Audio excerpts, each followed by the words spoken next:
বিজ্ঞান আমাদের জীবনকে সহজতর করেছে, সুখ এনেছে, শান্তি এনেছে, সমৃদ্ধি এনেছে। কিন্তু ভালো কিছুর সঙ্গে খারাপও চলে আসে। এই ধরুন না, ফ্রিজ, রেফ্রিজারেটর। ১৯১৩ সালে আমেরিকার একজন আর্কিটেক্ট এবং ইঞ্জিনিয়ার ফ্রেডরিক উইলিয়াম উলফ আবিষ্কার করেছিলেন বৈদ্যুতিক হোম রেফ্রিজারেটর। তারপর থেকে তার মডেলের অনেক পরিবর্তন হয়েছে। ভারতবর্ষে বিভিন্ন বড় বড় কোম্পানি প্রথম এই রেফ্রিজারেটর বাজারজাত করে ১৯৫৮ সালে। কিন্তু একটা বিষয় কি জানেন, এই ফ্রিজ আসার ফলে আমাদের একদিকে যেমন উপকার হয়েছে, যেমন ধরুন শাকসবজি রেখে দিচ্ছি, মাছ মাংস রাখছি, বরফ আইসক্রিম রেখে দিচ্ছি, অনেক অনেক কিছু, দুপুরের খাবার রেখে দিচ্ছি পরপর ২-৩ দিন খাবো বলে। অর্থাৎ জীবন অনেক সহজ হয়েছে। কিন্তু আরেকটা বিষয় ঘটেছে, বিশেষ করে গরিব মানুষ যারা, তারা কিন্তু পুরনো মডেলের রেফ্রিজারেটর ব্যবহার করছেন।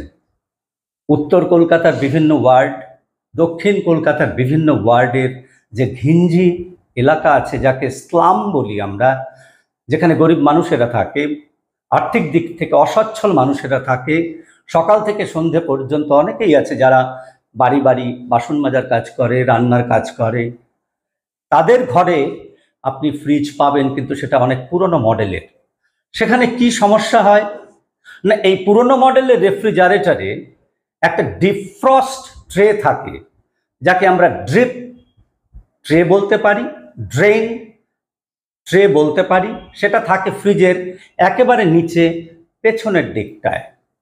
একটা ফ্রিজের মধ্যে যখন বরফ জমে, তখন আস্তে আস্তে সেই বরফ গলে সেই ট্রেটার মধ্যে গিয়ে পড়ে, এবং ট্রে থেকে যদি বেরিয়ে যাওয়ার যে পথটা আছে সেটা যদি বন্ধ থাকে, তাহলে ট্রের মধ্যেই জমে থাকবে সেই জল, আর সেই জলে জন্মাবে মশা। কোন মশা জানেন? ডেঙ্গুর প্রধান বাহন ইডিস ইজিপ্টাই মশা, অন্য মশা নয়। এই ইডিস ইজিপ্টাইয়ের একটা পছন্দসই আতুরঘর হচ্ছে সেই ট্রের জমা জল। এখন কি করা যায়? কারণ প্রতিদিন ট্রে পরিষ্কার করবে সেই গরিব মানুষগুলোর কাছ থেকে তো আশা করতে পারি না।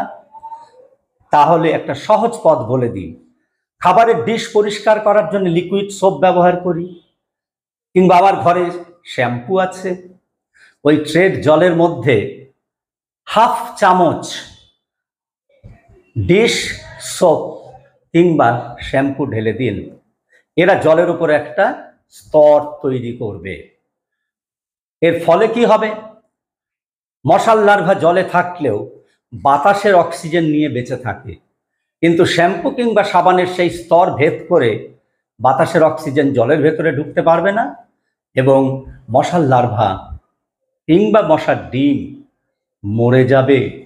এই সহজ পদ্ধতি আমরা যদি অ্যাপ্লাই করতে পারি, তাহলে আমার ওই ঘিঞ্জি এরিয়ার, অর্থাৎ স্লামে যারা বাস করছেন, সেই সব মানুষের ডেঙ্গু হবে না, তাদের ঘরের সন্তান ডেঙ্গুতে মারাও যাবে না। এটা আমাদের সামাজিক দায়িত্ব। আমার ঘরে মডার্ন রেফ্রিজারেটর আছে, সেখানে অটো ডিফ্রস্ট হয়। 1/2 ইঞ্চি বা 1/4 ইঞ্চি বরফ জমে গেলে অটোমেটিক্যালি ডিফ্রস্ট হতে পারে, এবং তার জন্য ভাবতে হয় না আমাদের সেরকম কোনো ট্রে নেই। কিন্তু সেই গরিব মানুষগুলোর কথা ভেবে এই উপদেশটা যদি তাদের দিয়ে দেওয়া যায়, তাহলে সমাজের একটা বড় অংশের মানুষ বেঁচে যাবে।